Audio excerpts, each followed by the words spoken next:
Bonjour les amis, c'est Cyril de Lille. Le pape François est-il pro-immigration? Récemment, le pape François a visité Marseille.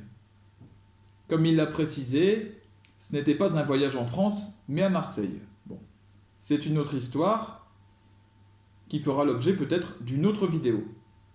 Pour l'instant, le sujet est ce qu'il a dit à propos des migrants et de l'accueil que la France doit leur réserver. Il a rappelé quelque chose qu'il dit depuis longtemps, depuis le début de son pontificat: il faut accueillir les migrants.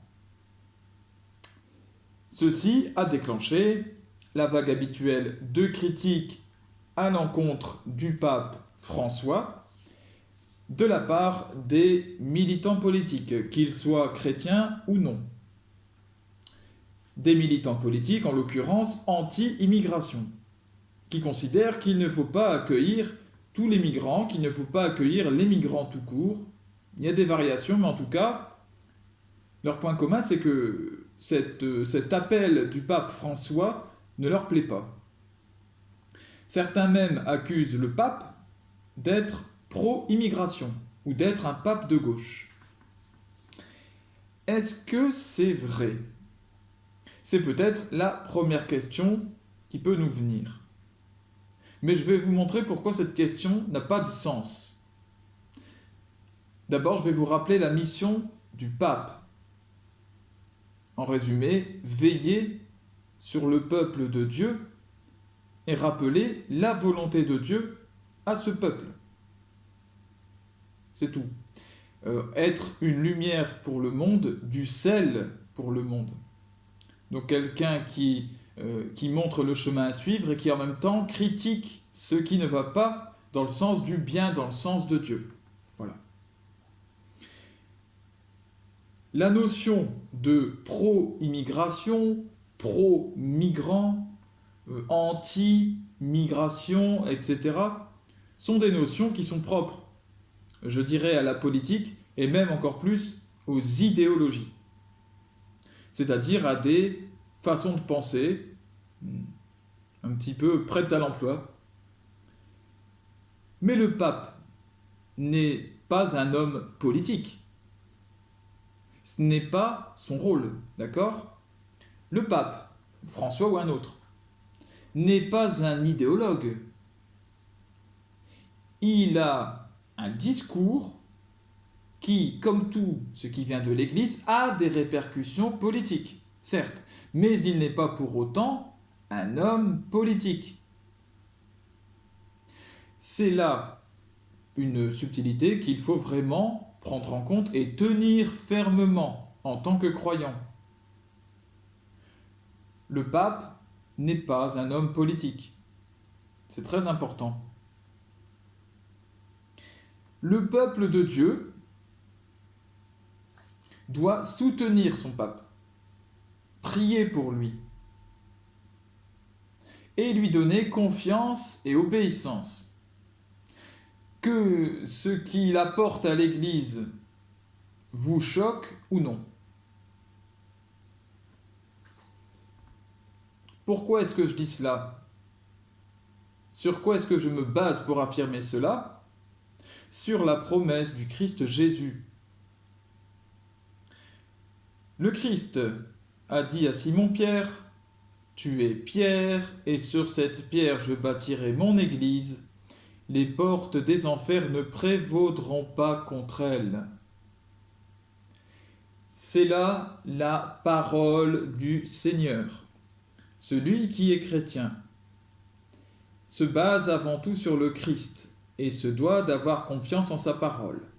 Si quelqu'un remet en question cette parole ou n'est pas d'accord avec cette parole, eh bien il n'est pas chrétien, tout simplement.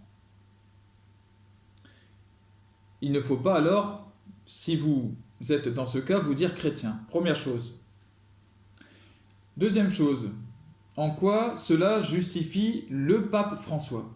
Eh bien, le Christ a instauré Simon, devenu Pierre, sur son Église comme la première pierre, et il est considéré comme le premier pape, puisqu'il était le premier chef de toute l'Église. Ses successeurs, c'est-à-dire les autres papes, sont tous considérés comme successeurs de Pierre, c'est ce que dit l'Église. Bien. Si Jésus nous dit que les portes des enfers ne prévaudront pas contre son Église, c'est que le mensonge ne peut y être enseigné. Donc, aucun dogme de l'Église ne peut être mensonger. Et aucun pape ne peut mentir lorsqu'il s'exprime en tant que pape.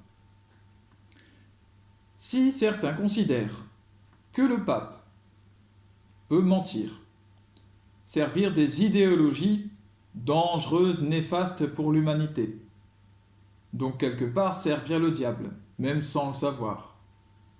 Si certains considèrent que les dogmes de l'Église peuvent être mensongers, et je pense en particulier au dogme de l'infaillibilité pontificale, eh bien, sachez que vous n'êtes pas chrétien. À l'époque, dans les conciles avant Vatican II, on disait qu'il soit anathème celui qui croit ça. Eh bien, je peux dire ça. Qu'il soit anathème, c'est-à-dire qu'il soit coupé de l'Église. Le chrétien croit dans la parole du Christ, donc dans la vérité enseignée par l'Église, puisque c'est conforme à ce que nous a promis, ce que nous a dit Jésus-Christ, notre Seigneur. Ainsi donc, celui qui dit qu'un dogme de l'Église, que le dogme de l'infaillibilité pontificale n'est pas bon, n'est pas juste, n'est pas vrai, qu'il n'est que l'œuvre d'homme, par exemple, ou que la Bible n'est pas juste, n'est pas vrai, ne rapporte pas les paroles du Christ réellement, ou même que le Christ lui-même s'est trompé, a menti, ou n'a pas voulu dire ce que dit l'Église, etc. En tout cas, tous ceux qui sortent de l'enseignement de l'Église ne sont pas chrétiens. Pas pleinement. Ils sont coupés. Ils font mentir Jésus-Christ. Et c'est incompatible avec la foi.